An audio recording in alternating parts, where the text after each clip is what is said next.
নিতাই উঠো, ঘোল জল খাবা? ঘোল জল খাবা? তুমি তো পটি করে দিয়েছো।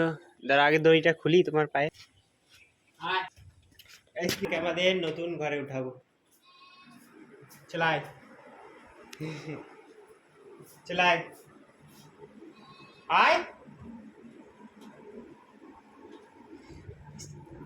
সেদিনটা তোকে এই ঘরে ঢুকানো হয়নি না, আজকে এই ঘরে ঢুকিয়েছি।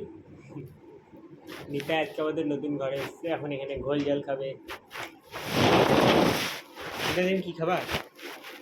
ঘোল জল, ঘোল জল খাবে, ঘোল জল খাবে নিতাই। এদিক দিয়ে কি দেখবা? সবই তো একই। নিতাই এখন আমাদের ঘর দেখছে না নিতাই? দেখ আমাদের ঘর, দেখ দেখ দেখ, কিচ্ছু বলো। নিতাই খাটে উঠবে? খাটে উঠবে?